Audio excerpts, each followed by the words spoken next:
In this video, we're talking about stretching your watercolor paper. What does it mean? How do you do it? Do I have to do it? And which comes first? Transferring the drawing to the paper or stretching the paper? First, let's talk about the what, the how, and the why. And if you already know that, feel free to skip ahead. Stretching involves soaking the watercolor paper in water and attaching it to some kind of sturdy board and allowing it to dry completely before moving into the painting. And you do this to avoid the paper wrinkling as you're creating the painting. You might be wondering, do I have to take the time to do this? It's not necessary to stretch your watercolor paper. Some artists do it and some never do it. When first getting started in watercolor, I did not want to take the time to stretch the paper. But then I often ended up with a painting that was wrinkled or warped. And I now make it a habit to stretch the paper. I make it part of the process in preparing for a watercolor painting, and it sure does save a lot of headaches. But really, it's up to you whether you wish to do it or not. As far as how to stretch the paper, every artist has their favorite method, and I encourage you to research and experiment to see what you prefer. Today I'm going to show you my favorite method, and you know what? It's simple, and when you make it a habit, a part of your preparation process, it's easy. So which comes first? Do you stretch the paper and then transfer the drawing, or do you transfer the drawing to the paper and then stretch it? Well, I used to stretch it first and then put the drawing on the paper. But recently, I've discovered an artist who does it the other way. He first creates his drawing and then he soaks the paper in water, and it seems to work out fine for him. So I thought I'd do a little experiment today. And at the end of the video, I'll show you the results. So let's get into it. This is 140-pound cold press paper.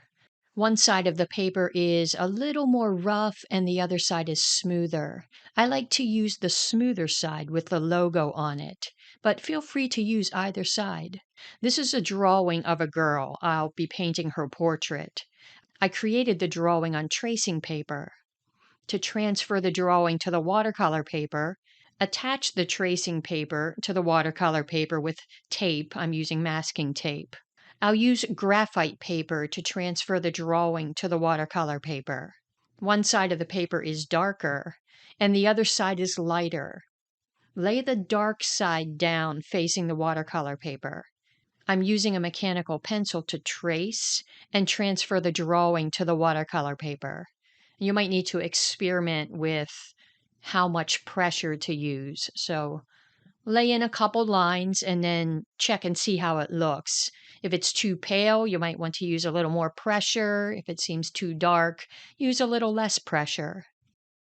And the drawing has been transferred to the watercolor paper. Now I don't need the paper to be quite this large, so I'll use a scissors to cut off what I don't need. After soaking the paper in water, you'll want to attach it to some kind of sturdy board. I've seen artists use all kinds of boards. I prefer to use something called Gatorfoam Board.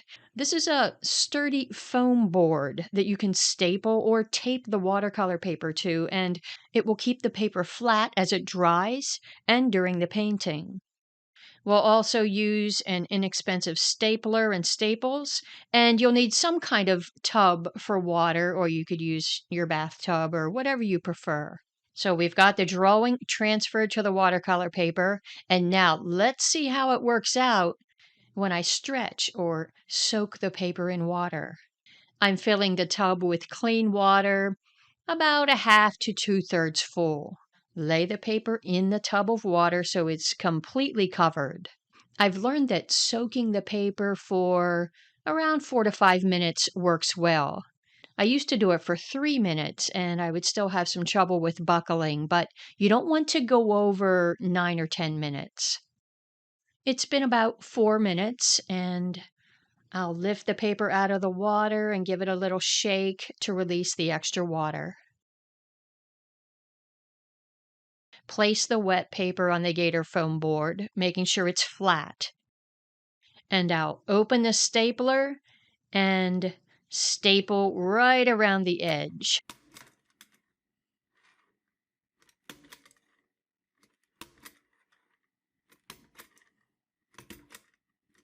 You want to place the staples pretty close together, about 1 inch apart.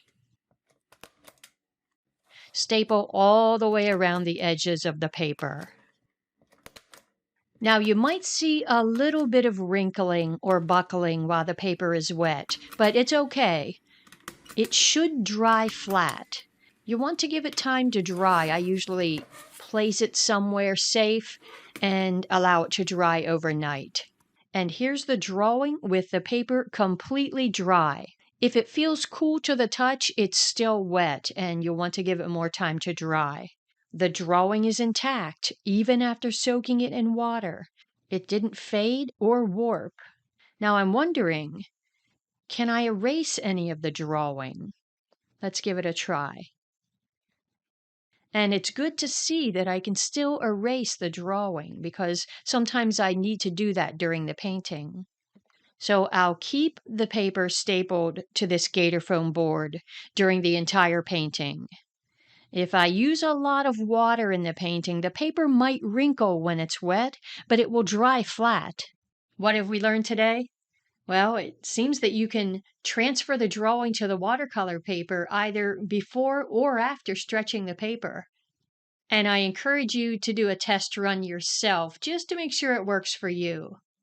When you make stretching the paper a habit, a part of your preparation for a painting, it will save a lot of headaches and it really doesn't take long.